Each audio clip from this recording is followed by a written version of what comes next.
Welcome back, ladies and gentlemen, to another normal game sent in by you, the fans, to Lifesaglitchtv at gmail.com. Mr. Maximus Black. Yes. Hit me up with the sound of a medieval blowy. Oh! Dragons. Oh, I've clicked the wrong button. Ah! We were talking about House of Dragons, and Adam was like, "Yeah, you know, it's a lot of incest and people fucking brothers and sisters and unnecessary sex scenes." And I said, "Yeah, you know, actually, in the last episode of House of Dragons, there was somebody just getting blown up close and personal." So yeah, that's where that came from. Perfect. And rightfully so. In the top right here, we have blue Terran sky, and in the bottom left, we have the red Protoss thick beams. And coincidentally, all of these phallic-related things in one cast were on the penis map. We are on the penis map. Yep, there is the tip, there is the shaft and base, and got a couple balls down there. So it's you know, it is the map. It is the map. Got to give a shout out to everybody though. It's been downloading and playing Raid Shadow Legends. Got quite a few of you guys, and we do appreciate that. If you haven't already taken the time, link will be in the description. If you get to level 12, it really helps us out. And if you get to level 25, I mean, then you're just a legend. You do anything above and beyond that, well, then I hope that you just like the game and you're doing your thing. But we do appreciate that. And, of course, everybody that's been picking up NordVPN, link for them will be in the description as well.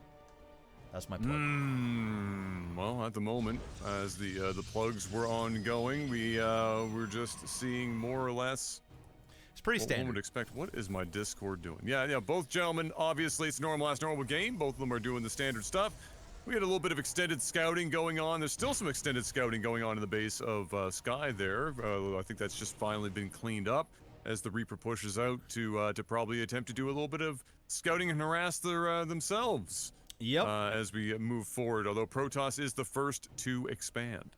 Is going to go ahead and start chrono boosting out a couple of adepts. Very interesting here. This is a Masters level game, and I do believe we've casted a thick beams in the past. Going to go ahead and shade there over to the natural. Is actually going to find that Reaper. Got very, very lucky there. Decides to not go after it, which, you know, I'm not against, because it would put that adept out of position, and then he could kind of wrap back around and jump up. We do have a second adept coming, though, so he's going to go for the 2 adept open and is likely going to go to the natural and try and get as many SCV kills as possible, and maybe even get lucky and be able to shade in there with a down supply depot to put a little bit of harassment into the main, and of course get some scouting information. Absolutely. We'll see what comes out of it, but for now, he's just gone back to none of the above. Basically patrolling. Yep. Not a single ounce of that. He's obviously looking for any amount of excess kind of harass. He's just spotting this now as he's shaded out. He's going to get. Oh, he looked like he was going to bring him back into the base to not get killed. He might lose that adept. Nope, he's going to be okay. But it's just 2 adepts versus the world right now. He's going to hold this. I believe he's got a cannon or something. What is he building right now here? He's not building anything. Is that even a shield battery? Not even a shield battery. It's a robotics facility, and we've got a gateway. He is holding really well, all things considered. Not a big fan of the adept opening. If you're not planning to do something with them, would prefer to have just seen to chrono boost out 2 stalkers. It would have been better to defend this and also kill the Reapers. Now he's about to lose quite a few probes. At least, what, 3 or so gone so far. Is going to get another one. Nope. Yep, going to get one more. But it's not even just the probe kills. It's also the fact you got to pull them. Now you've got a bunch there in your assimilator. Hopefully he can spot that sooner than later and get a couple of them back on the minerals. Did it do the most damage in the world? No. But I'm just not a fan of opening up those 2 adepts. I just prefer to see stalkers. Yeah. I juked myself out. I saw all this stuff being built. I was like, surely one of those things is a battery. And I looked up production, and no, not a single fuck was given that day. Thick Beams very confident in waiting for that single stalker to clean things up, along with the help of a couple of probes, despite losing some. And as Blink will be I don't think it'll be finished, but it'll be awfully close by the time this warp prism gets up to its final destination. and I suspect at the same time he'll probably have pretty close to enough for another warp cycle as he gets ready to do another attack here, just as Sky is having a very similar thought, Mr. Black. Yep, so it's going to be another Hellion drop. Both guys here are going to get hurt. The Hellions are going to do a lot of damage. He's going to do another, probably a full warp cycle of Stalkers here into the base. Maybe get one Sentry to go ahead and force field that ramp. Does neither. It's just going to stick with the 4 Stalkers. And meanwhile, Sky is now going to go and do some harassment himself. And here comes the Warp Prism. Hopefully going to do a warp cycle, but unfortunately does the warp cycle as the Hellions are dropped in, and now will not be able to do a warp cycle himself because he's going to be on cooldown. This is bad. Yeah, that was really, I was thinking this. I was wondering just when that warp cycle is going to happen on his attack and how much it's going to impact his ability to defend, and it's going to affect it a lot. Both gentlemen, like you said, now obviously going to be doing and taking a lot of damage individually. That's just catastrophic. Still keeping all of the Hellions alive as he's back and forth, and really thiccbeams hasn't been able to commit much to this defense other than a couple of these Stalkers. Has yet to be able to get much more. He's got a third, but look at the damage now with the dropship gone. Oh, they're lining up. That could be that could be real bad. Yeah, that could be down bad. Lost so many probes. Wow. Really could have been worse, but I mean, still extremely bad. We've got basically no saturation there. 17 probes to the 25 SCVs, and of course you've got Mules. He's trying to get a little bit closer to get that Warp Prism. Manages to pick off one Stalker. Good micro there though from thiccbeams. And wow, it's a little bit of a back and forth game here, and I think Sky actually ended up in a better spot there than thiccbeams. Yeah, I agree. I think Sky came out on top there for sure. If only just because the warp cycle timing was just so unfortunate. If thiccbeams, if that attack had happened just like 3 seconds sooner, thiccbeams probably had the full cycle available to him, and then that attack would have been more or less trivial. Yeah. Clearly he wouldn't have done perhaps as much damage himself, but still 4 Stalkers by themselves with an undefended base largely would have probably still done reasonable damage while being able to defend back home. But yeah, just unfortunate timing. And now thiccbeams, despite kind of not winning that early trade, is still trying to press whatever advantage he has to at least make sure that he's the one keeping Sky on his toes and not being the one getting caught off down at his own base. Yeah, no, and he's doing actually a really good job at microing. He's going to get rid of that bunker. He's probably going to do a quick blink forward and pick off that siege tank because he is just not moving at all with those ground units. Doesn't do it. That would have been a free pick right there. He does have blink. 48 supply, though, to 71. 35 SCVs to 30. And just like that, Sky is saying, screw my base. He is now bluffing with that one siege tank. And he saw it. Oh, did he? How did he see it? How did he I think see it? he had that planted observer. Oh, you know what? The observer right there. Yes, yeah. Dang, dude, that's a tough. big That's pickup. tough. Oh my God. Well, that just evened up the game. Wow. If not, put him in the lead there. That put him in the lead. Yeah. That put him in the lead. Yeah. Massive swing. I was about to say, I was like, the way this game is going, it feels like a dropship's going to get taken out, and more than that, it was a couple. And catastrophe strike. I'm saying catastrophe and catastrophic all the time. I'm turning into you with, what was it, heaps last week? Now I'm saying catastrophic every 5 seconds. Yeah. Heaps of catastrophe piling up on Sky right now as thiccbeams moves in to try to press the advantage further.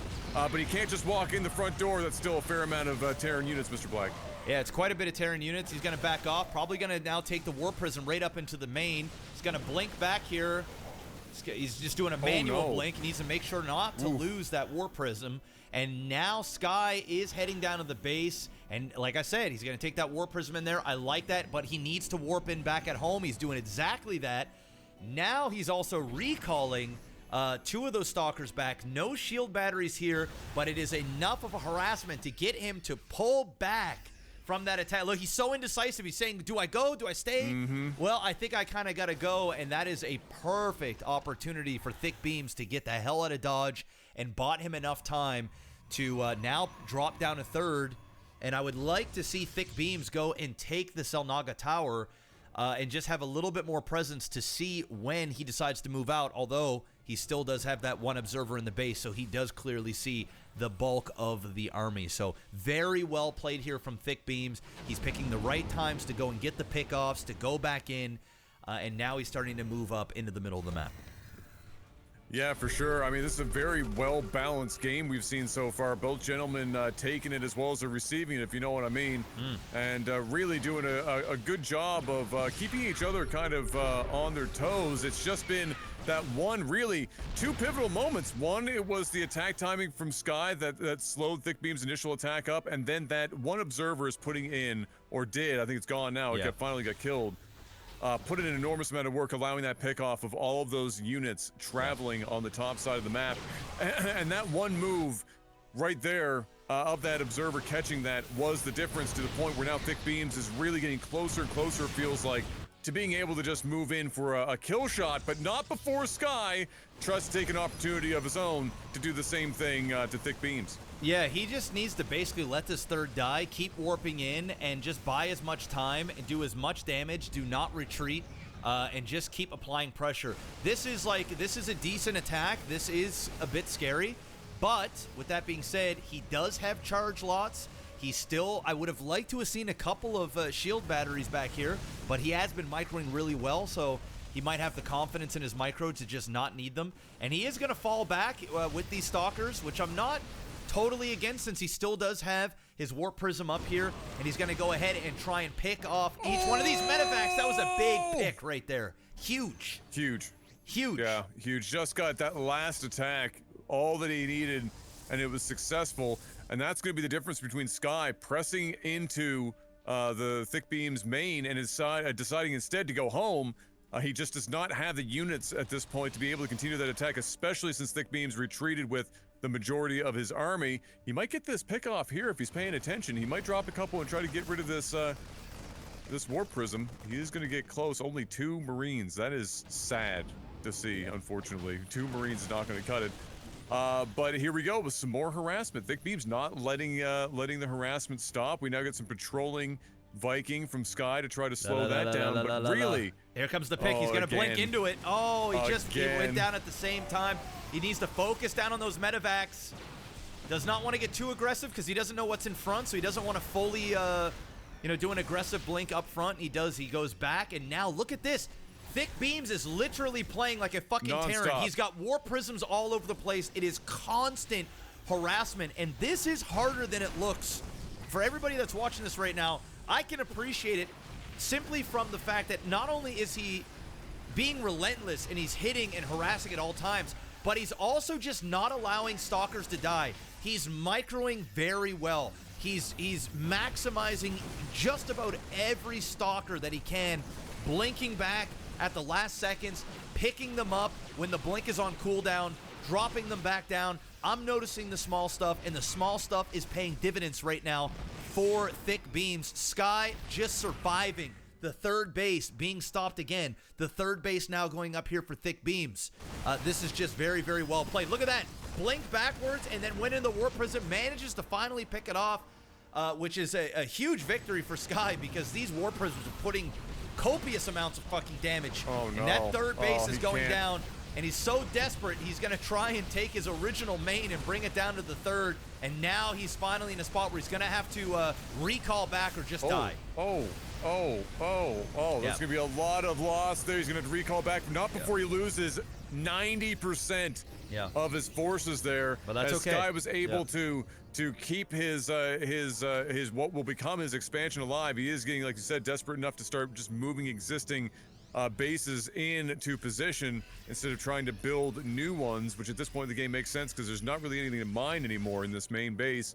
But you know what? Credit to Sky. My God, as good as thiccbeams has been doing. Yep. And just non-stop harassment. Sky against the wall the whole time. Look at what he still manages to have. Oh, yeah. In the midst of all that shit. I mean, just really holding it together. Very competitive match. Fun to watch. And we're going to get another big showdown here as thiccbeams is going to get into position in front of his third, as a fourth has just begun down south of that position. The scan goes in. He sees the army. Yep. And now we're going to see just how this plays out, Mr. Black. This He needs is to scary hit for good both force gentlemen, fields. depending on He how. does exactly that. He's got 2 Immortals in the back. The Guardian Shield does go up. Still a couple of Stalkers in play here. Needs to keep those for the Vikings, but cannot be too aggressive. Just needs to warp in mass amounts of charge lots, stay close to these batteries.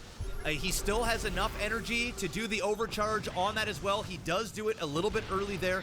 And now these siege tanks are just going to sit and poke. He's going to use his bio to try and poke and get back out. Beautiful third force field. He's losing now about 15-20% of his army, and Thick Beams needs to stay at his third and use these shield batteries and keep warping in. But at the same time, Sky does need to be aggressive here, because if he loses this fight, he loses the game. It's really that simple, and he is going to lose the game. This is a very good unit composition for Thick Beams, and I must say, Sky played really well, all things considered, seeing as though his back was against the wall for 90% of this game. Yeah, this was really the only opportunity Sky had to actually push out and do some real and honest damage to try to climb himself back into this game. He didn't have any time to sit around and wait. Thick Beams was up a base. He was getting another. That was his only opportunity after being very successful up in the natural of his own base, Sky that is, getting rid of so many Stalkers. That was the best opportunity he had, and just unfortunate is at the end of the day when he's up, he's down a base and his opponent is able to continue to reinforce there with the batteries.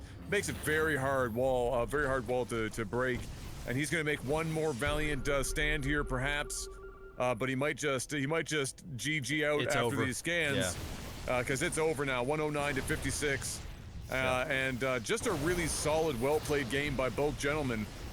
Really just excellent decisions being made on both sides, and just at the end of the day, really, honestly, that observer won the game for Thick Beams. Oh, 100%, because Thick Beams was kind of trailing behind at that point because that harassment that happened. Wasn't a fan of his Adept open. I feel like a lot of that could have been negated if he just had opened up Stalkers. But that observer that he had, seeing those medevacs kind of fly over to the left to get ready to do a drop and managed to pick them off and kept his Warp Prism alive, allowed him to basically harass nonstop, because that was 90% of Sky's entire army, and he was basically bluffing with just that one siege tank in hopes that it was enough to scare Thick Beams. But that observer sitting in that position saw everything, and that was the beginning of the end for Sky. Solid game. Really good game. Loved that game. That was fantastic. Really hard to tell who was going to be able to come out the winner in that one. That was a fun one to watch, and definitely not one-sided like some of the games we've had here in the last week or so. Well, this is question Masters for you, too, Mr. Black. right? So, yeah. That too. The question for you, Mr. Black, is a Protoss player that played this fair amount of Terran. There are, on lots of these maps, there are places where obviously observers are probably frequently placed, like by default, just by virtue of being just out of reach of certain units, etc. Do you find that Terrans just instinctually start scanning some of these zones blindly at certain points in the game just to see if they have to clear something? And do you have to play around that if you're looking for vision? I don't really see that too often. But then again, if I do have observers put in, so basically, like, you're going to want observers sort of here or here, but a lot of the times you do them defensively, so you can have them sort of here or over here. He actually has one over here. I'd prefer to see this up a little bit more, because, I mean, having it there, you're basically seeing it as he's coming in, which, isn't a big help. It's got an observer here. I think he was putting them sort of here and here. I don't necessarily think that Terrans just scan to scan, because of course, as you get higher, you're going to want to use the energy for mules and other things. But obviously, there are cues in the game. So, for example, when he noticed that, oh shit, he just blinked over and killed my stuff, he's got to have an observer over here. That's when you start scanning. Sometimes I've seen a Terran kind of preemptively scan if they're planning on flying and coming down, but it's rare. It's rare. It's just one of those things that you really only scan if you feel like there's an observer there. Yeah, I don't really. I mean, maybe a Terran can answer that question a little bit better in the comment section. I just personally don't see it.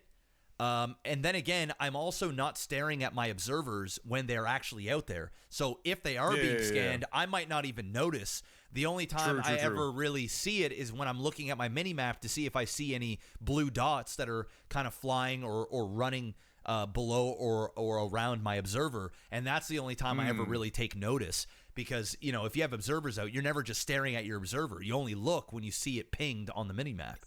So yeah, of course, very true. That's a long-winded answer. Yeah, guys, go check out Raid Shadow Legends.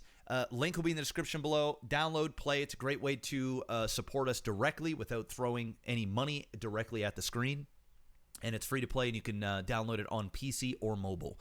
Big thank you. We will see you all on the next one. Peace.